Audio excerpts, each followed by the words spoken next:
This month we're doing a series called How to Have a Merry Christmas. And we want to cover a number of things that are required for you to have a Merry Christmas. We go around, we say, have a Merry Christmas, Merry Christmas, Merry Christmas. Sometimes the Christian church has had this fight against like the Happy Holidays thing, and we've said, no, it's Merry Christmas. You will have a Merry Christmas. Right? And we've kind of pushed that, and then we get to Christmas and we're like, oh, Christmas. The kids are horrible, the food is horrible, the traffic's horrible, the weather's horrible, the turkey didn't turn out right, whatever, right? And we come to Christmas and we don't feel very merry. Well, I want to talk today about one of the things that keep us from having a Merry Christmas. Now, one of the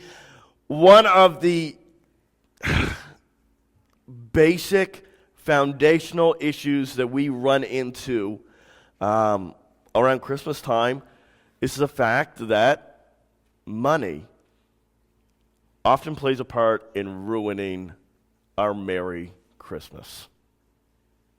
And I think there are probably at least 3 ways that money kind of ruins our Christmas. Number one,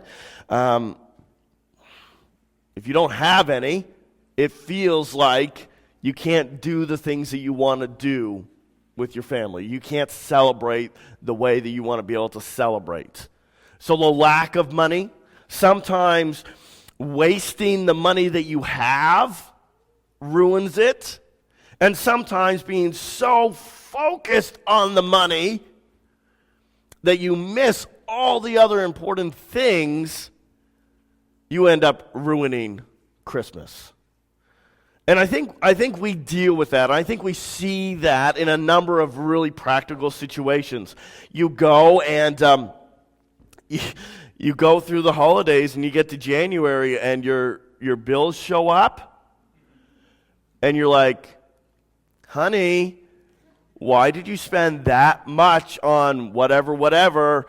And you're left going, how am I going to pay? Now, how am I going to pay for everything that we spent in December? And so your debt increases, and that increases your stress, and you end up looking back on Christmas with this kind of bitterness and distaste.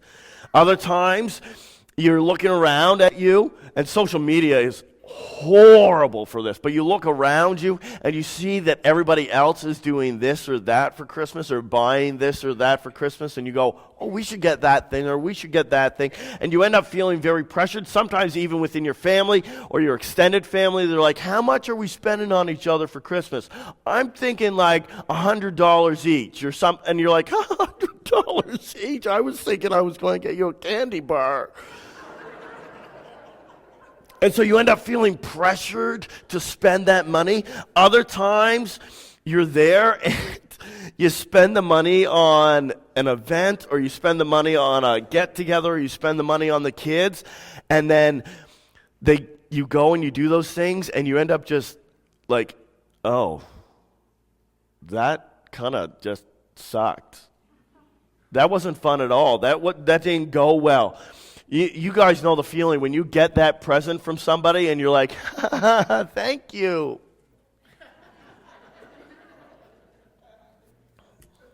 And it feels really, really, really great when you put in all the time and effort and money into buying that special thing for one of your kids or your nieces and nephews, and they go, oh, great.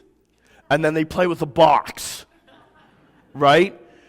Or they pull one of these of, it's the wrong one, right? And you know that feeling. It's like, it just feels icky, doesn't it? I don't know what other word to use, but it just kind of feels icky when that happens. Sometimes you're spending your money on this stuff, and then an emergency comes up, and you're stressed beyond just the normal emergency because you don't have the margin with your income. Other times you spend money on stuff, and things break. You get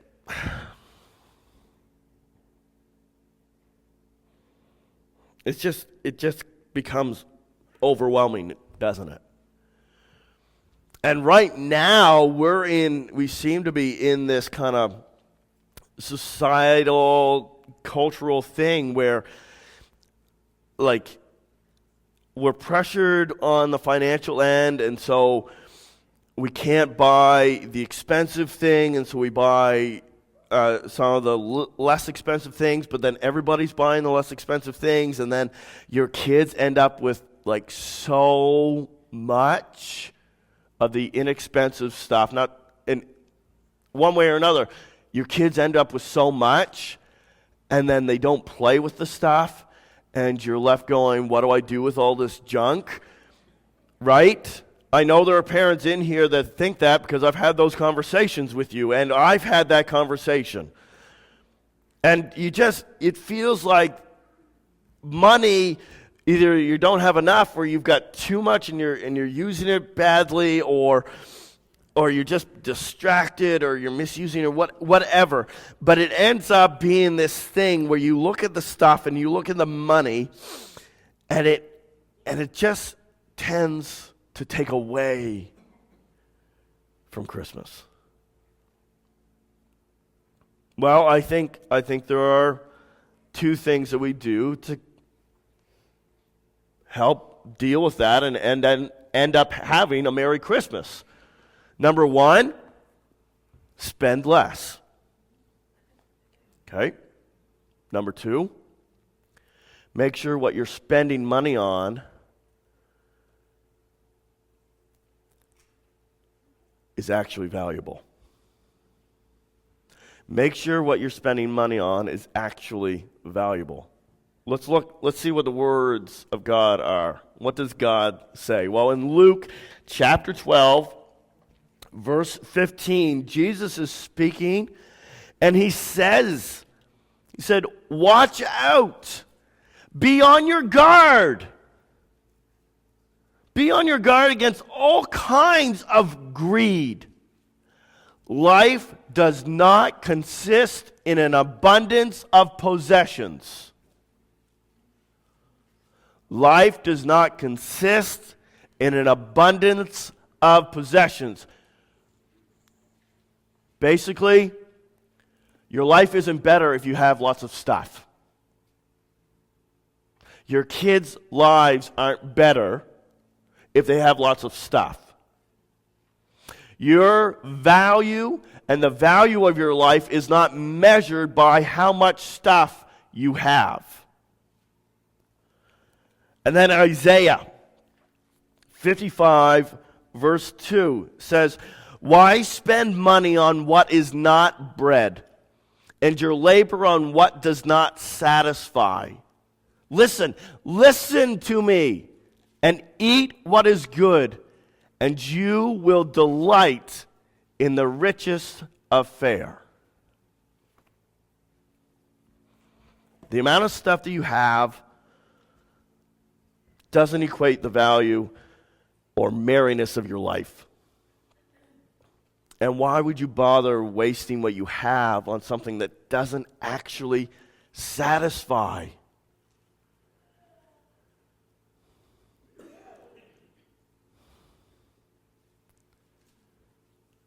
I think we're all familiar with the story of the Titanic, aren't we? You got this big, seemingly indestructible boat, goes across the ocean. Luxury everywhere.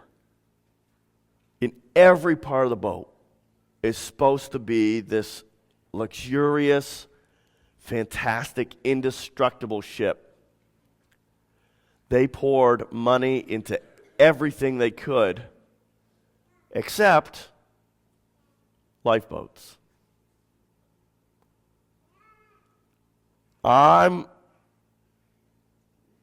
This is only a guess, but it's a pretty confident guess that when that boat started going down, I bet you everybody on that boat would have traded every ounce of luxury to have more lifeboats.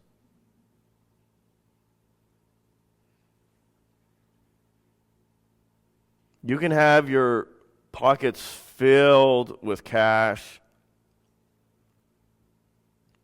but if you're drowning,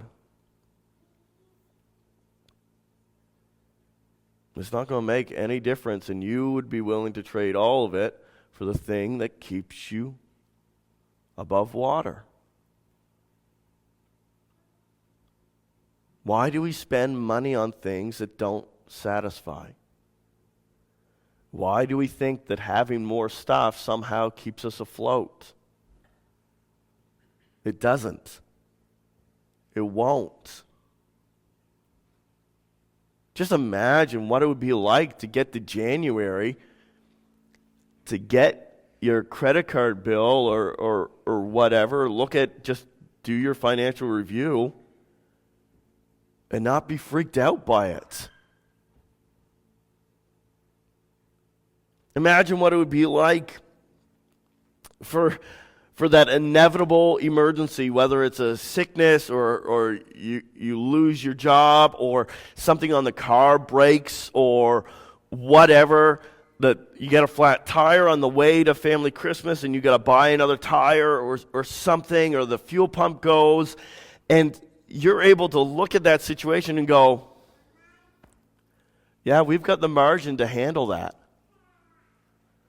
We've got the margin to handle that. I didn't want to spend the money on that, but I can. God has already provided for that. For your kids to have the stuff that they need and to be filled with such a generous spirit that they're not going into Christmas looking, what do I get, what do I get, what do I get?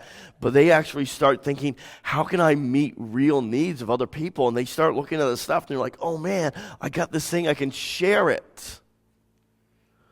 Imagine what it would be like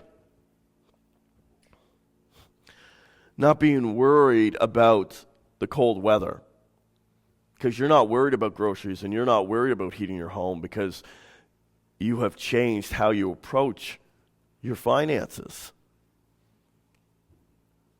Your life isn't better because you have lots of stuff.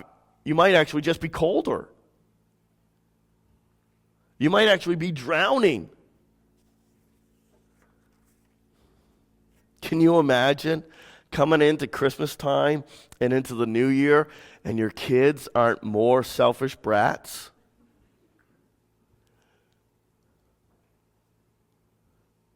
Like that is one of the key goals and desires of my life as a parent.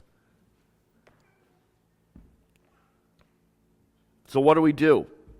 How do we actually do that? That's all nice words. We've got some scriptures from a prophet in the Old Testament and Jesus himself in the New Testament talking about making sure that we are spending less and that we are spending it on things that are most valuable. But what do we do? How does that actually work? Well, I mean, that's things like setting a budget. It's about saving up for Christmas. It's about buying less. It's about doing fewer things. Buying better, using your money to meet real needs instead of just going, well, I got to buy something for that person. Maybe you don't. Maybe you don't. Maybe you just need to feed somebody that's hungry. Then you give that other person a note and say,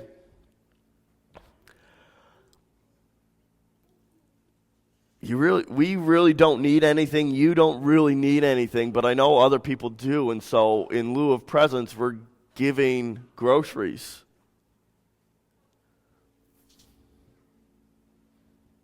It's about inviting your kids into that process and helping them to engage in the art of generosity. Helping them see that it's not about what they get. And it's not even about just giving lots of stuff either. I'm not saying that the solution is to just give more stuff to more people, because that's not necessarily the solution either. But it's about meeting real needs. You do it by making sure that you are consuming less media this December. Because the media is designed to sell you stuff. That's not a secret. right? It's not like you came to the Wesleyan Church to learn something new that only us know. Like, this is a well-known fact. This is well established. The media exists to sell you stuff. That's why all the streaming platforms that used to not have commercials have commercials now. Consume less so that you aren't constantly fed this idea you need more, your kids need more, your kids need more. Your life does not consist of an abundance of things. Why would you buy and go after things that don't satisfy? The misuse of money can very easily ruin Christmas. So this is what I want us to do. This is how you have a Merry Christmas. I think this is your 3 steps. Okay? This is your 3 steps. Number 1, continue to develop your sensitivity to the Holy Spirit. Some of that is just reading His Word. And when He says, by the way, don't do that, then you don't do that. And sometimes it's you're shopping, you're on Amazon, you're at the store, you're looking through the flyers, whatever it is that you do, and you are pausing before you say, I'm going to buy that thing or I'm going to get that thing. And you pause and you ask God, is this really what I should be spending my money on? And you're listening to His Word. You're trying to hear His leading. And sometimes it's that deep, deep feeling way down here below the gut where He's saying, don't get that. Don't get it. And you know you're not supposed to get it. But everything else about you says, go for it. But you know way, way, way deep down that you can hear the Spirit whisper, don't do it. Or sometimes, go for it. Do that thing. You've got to develop that. That comes through talking to God, spending time with Him. You recognize His voice by listening to His voice a lot. Just like anybody else. It's very difficult to recognize the voice of a stranger. But somebody that you spend hours and hours with, you've spent 30 years with, whatever, you can recognize their voice very quickly. That only comes through time and conversation. So listen to the leading of the Holy Spirit. The second thing is make sure that you have a conversation with your family about how you're going to deal with money moving forward. Don't let this be something that just exists in your head. Don't let this be something that is just your plan and you just assume everybody's going to go along with it without a conversation. Don't try to change the direction of your family without bringing your family into it. You've got to have that conversation as a family about how you're going to spend money and how you're going to use your money moving forward. Listen to the Spirit, talk about it as a family, and number 3, as a family, make a plan and stick to it. Make a plan. Don't be wishy-washy. Don't be like, oh, we just want to love people more. That's not a plan. That's not a plan. You as your family may go, we are going to take this money that we normally spend on this thing and we're actually going to spend it on grocery boxes. Or we're going to not exchange gifts this year because we don't actually need anything. And what we're going to do is we're going to make sure that on that Christmas day, we're going to play games together. And that we're going to focus on cookies and games. And that's what we're going to do. But you make a plan, a specific plan, and then you stick to it. Because the reality is that if you misuse your money, not having enough, having too much, spending on things that aren't valuable, it can very easily sneak in and ruin your Merry Christmas.